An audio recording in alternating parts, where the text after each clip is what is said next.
উচিত social media এবং ফেসবুকে দেশের বাইরে থেকে আরো অনেকেই আমাদের সেনাবাহিনী নিয়ে বিরূপ মন্তব্য করছে এবং সেনাবাহিনী ধানমন্ডির 32 নম্বরের ঘটনায় সেনাবাহিনীতে সরে আসছে সেটা নিয়ে সে কটূক্তি করেছে। সেই বিষয়ে সেনাবাহিনীর অবস্থানটা কি বা ব্যাখ্যাটা? আপনাদের সোশ্যাল মিডিয়ার কথা যেটা বললেন, সোশ্যাল মিডিয়াতে যে কারোরই যে কোনো মত প্রকাশের সুযোগ রয়েছে, সেখানে সবাই তার যার যার মত প্রকাশ করবে।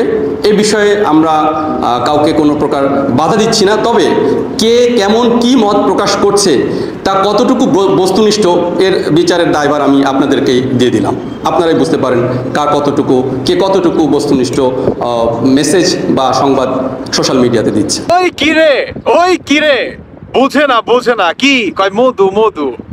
আমাদের গ্রাম বাংলায় একটা কথা আছে বা একটা কথা প্রচলিত আছে যে চুরের 10 দিন আর গৃহস্থর হচ্ছে 1 দিন। এখন এই চুরের 10 দিন হচ্ছে কার? চুরের 10 দিন হচ্ছে আপনার পিনাকি বা পিঙ্কুদের আর ইল্লুদের, আর গৃহস্থ হচ্ছে আমাদের বাংলাদেশের সেনাবাহিনী। আমাদের এই প্রাণপ্রিয় সেনাবাহিনী অবশেষে তাদের ভাই ঘুমের ঘর কাটিয়ে উঠলো এবং বাংলাদেশের দিকে তারা মানে যে দেশপ্রেম সেই দৃষ্টিতে তাকানোর একটা সুযোগ পাইছে ভাই এতদিন পরে আইসা।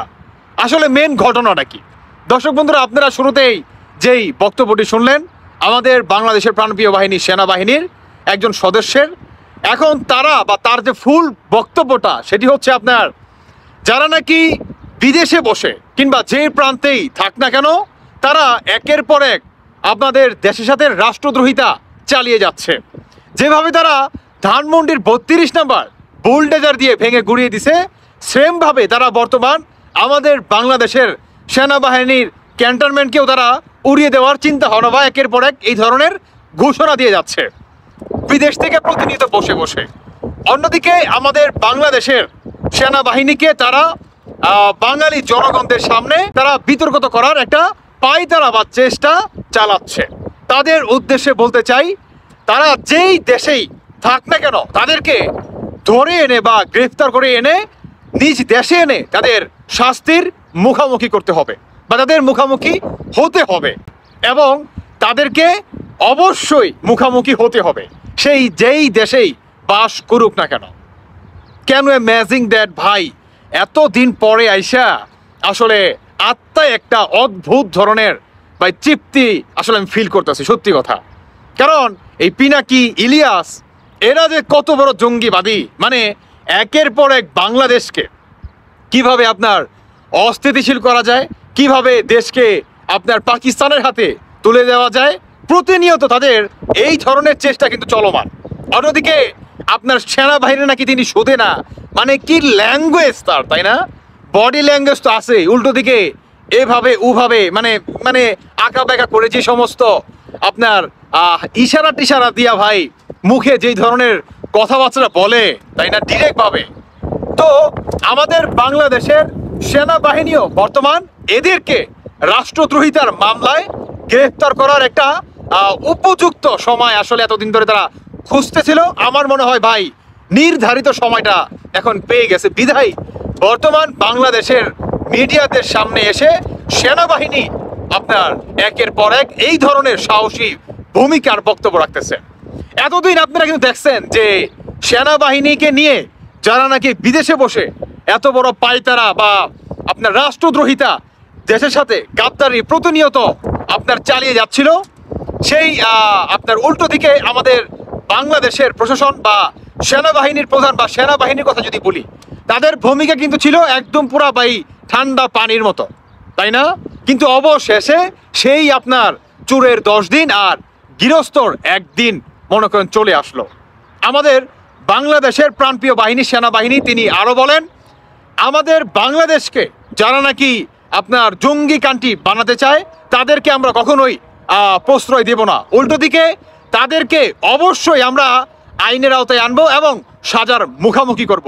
তারা যাতে এটা ভুলে না যায় যে তারা ইউরোপ কোনো দেশে আছে বিধায় তাদেরকে আমরা ধরে এনে শাস্তির মুখোমুখি করতে পারবো না, তারা যাতে এটা না মনে করে। যদি তারা এটা মনে করে তাহলে তাদের থাকবে বা তাদের হবে এটা জীবনের সবচেয়ে বড় ভুল ধারণা, আর এই ভুল ধারণাটাই তাদের জীবনের এমনকি মৃত্যু পর্যন্ত আপনার হতে পারে। আপনি বুঝতে পারেন আমাদের বাংলাদেশের সেনাবাহিনীর আসলে এই আকার ইঙ্গিতের বা কথার সিস্টেমের ধরনটা তারা ডিরেক্ট মনে করেন বুঝাই দিছে যে আমাদের বাংলাদেশকে কারা বর্তমান অস্থিতিশীল করার চেষ্টা চালাচ্ছে।